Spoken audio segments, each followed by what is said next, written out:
안녕하세요, 김상우 PD입니다. 반갑습니다. 최근에 화제작이 하나 있습니다. 호프요.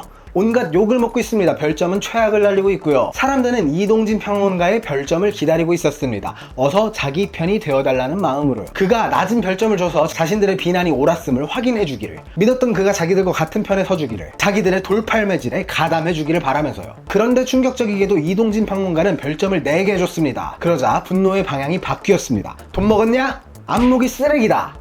영화를 향하던 비난이 이번에는 평론가에게 쏟아진 겁니다. 조금 전까지 그의 판단을 기다리던 사람들이 그가 다른 별점을 줬다는 이유로 그를 물고 뜯고 맛보고 즐기기 시작했습니다. 여기서 우리는 3가지를 보게 됩니다. 첫째, 권위에 기대는 마음입니다. 사람들은 자기 감정에 확신이 없을 때 권위자를 찾습니다. 내 불쾌감이 정당한 판단이라는 걸 누군가 보증해주기를 바라는 거죠.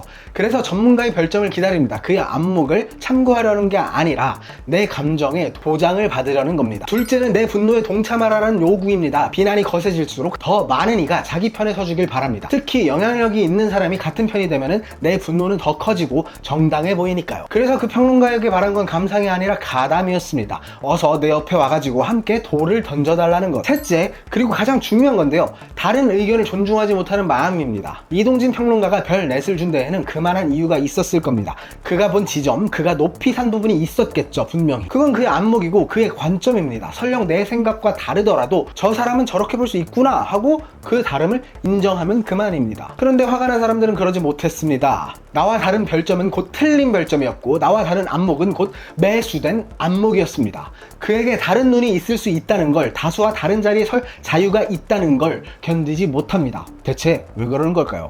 여기서 고유성의 이야기가 나옵니다. 고유성은 나만의 결로 세상을 겪고 내 눈으로 판단하며 쌓이는 겁니다. 나의 고유성을 귀히 여기는 사람은 타인의 고유성도 귀히 여길 수밖에 없습니다. 저 사람도 나처럼 자기만의 결로 세상을 봤고, 그래서 나와 다른 결론에 이르렀다는 걸 아니까요. 다른 의견을 존중한다는 건 그의 말에 동의한다는 건 아닙니다. 그가 나와 다르게 볼 권리를 인정한다는 것이죠. 내 안목이 소중하면 남의 안목도 소중합니다. 내가 다수와 다르게 말할 자유가 소중하면 남이 나와 다르게 말할 자유도 소중합니다. 이 둘은 하나입니다. 하나를 부정하면 다른 하나도 무너집니다. 여러분은 다른 의견을 만났을 때 저렇게 볼 수도 있구나 하고 멈춰서나요? 아니면 저건 틀렸다 하면서 이유를 찾기 시작하나요?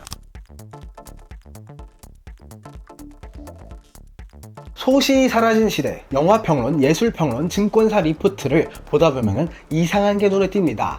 낮은 평가를 내놓는 일이 점점 부담스러워진 것처럼 보인다는 겁니다. 실제로 증권사에서 매도 의견 비율은 처음엔 좀 있었는데 시간이 지나며 0%에 가깝게 떨어졌습니다. 대부분 매수나 중립 의견을 냅니다. 우리는 압니다. 한 영화에 별 하나짜리 평을 쓴 평론가에게 무슨 일이 벌어지는지. 팬덤의 좌표 찍기, SNS 인신공격, 몇 달간 이어진 욕설, 한 종목의 매도 의견을 낸 애널리스트에게도 민원이 쏟아지고 음모론이 따라붙고 직업 인생이 흔들리죠. 비판하면 위험해진다, 반대 의견을 내면 치를 비용이 커진다. 그래서 점점 무난한 쪽으로 도망갑니다.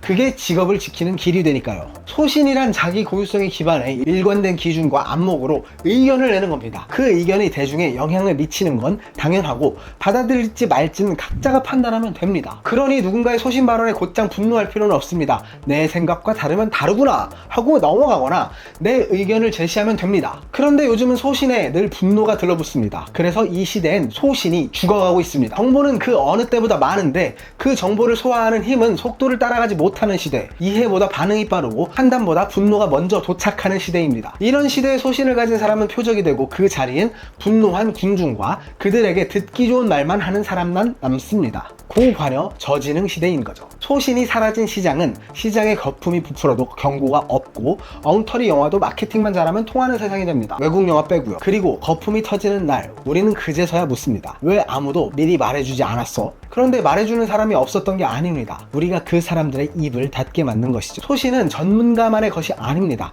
앞장서는 누군가를 지지하는 것도, 내 주변을 먼저 설득해보는 것도 소신의 표현입니다. 여러분의 소신은 무엇인가요? 혹시 분노가 두려워서 그것을 어딘가에 놓아두고 잊어버리진 않으셨는지 한번 돌아보시길 바랍니다. 정규직은 폐지해야 합니다. 공정을 완벽한 능력주의로 정의한다면요. 보호막을 걷어내고 오직 성과로만 평가하는 것이죠. 일을 잘하는 사람에게는 상한 없는 보상을 하고 성과를 못 내면 즉시 해고해버리는 것. 능력 있는 사람에겐 이보다 공정한 일이 없어 보입니다. 근데 정말 이게 공정일까요? 철학자 마이클 샌더는 이 지점을 능력주의의 함정이라고 불렀습니다. 우리는 성과를 순전히 개인의 노력 탓으로 여기지만 사실 출발선이 다릅니다. 누군가는 질문이 환영받는 환경에서 자랐고 누군가는 질문하면 혼났습니다. 누군가에겐 사유할 여유가 없었고 누군가는 당장의 세계에 부딪혀 주어진 목표만을 향해서 달렸습니다. 학원 다니고 과외받고 선생님이 부모님이 하라는 대로 할 수밖에 없었죠. 고유성이 무엇인지 배울 기회조차 없었던 사람이 AI 시대에 도태되는 것을 온전히 그의 나태 탓으로 돌릴 수 있을까요? 능력주의는 승자에게 이건 다 네 실력이라는 오만을, 패자에게는 이건 다 내 탓이라는 모멸을 안깁니다. 그리고 능력주의만 밀어붙이면 사회에 상생이 설 자리를 잃습니다. 상생이 사라지면 역설적이게도 능력자가 만든 제품을 살 사람도 사라지죠. 게다가 AI는 생각보다 고급 인력까지 대체합니다. 법의 제약만 없다면 기업이 대규모 구조조정을 마다할 이유가 없을 겁니다. 그렇다고 반대편 고용 안정성만을 공정의 기준으로 삼으면 또 다른 모순이 생깁니다. 해고가 불가능한 시스템에서는 잉여 인력이 쌓이고 기업은 뛰어난 인재에게 파격적인 보상을 주기를 주저합니다. 결국 뛰어난 사람은 떠나고 하향 평준화가 조직 전체를 갉아먹게 됩니다. 두 관점은 모두 간단하면서도 어렵습니다. 저는 이렇게 봅니다. 기업이 세계에서 경쟁할 수 있도록 풀어주되 모두가 1인 기업, 모두가 소규모 기업처럼 되고 큰 기업과 작은 기업이 협력하고 상생하는 그런 방향으로 가야 한다고요. 그런데 그러려면 결국 하나가 필요합니다. 고유성입니다. 사람과 기술과 돈은 AI가 해결해줍니다. 그러나 꿈은 사람이 꿉니다. 각자가 자기 고유성을 발견하고 그것을 사회로 확장한 비전을 꿈꿀 때 비로소 창업과 창직이 의미 있게 실현됩니다.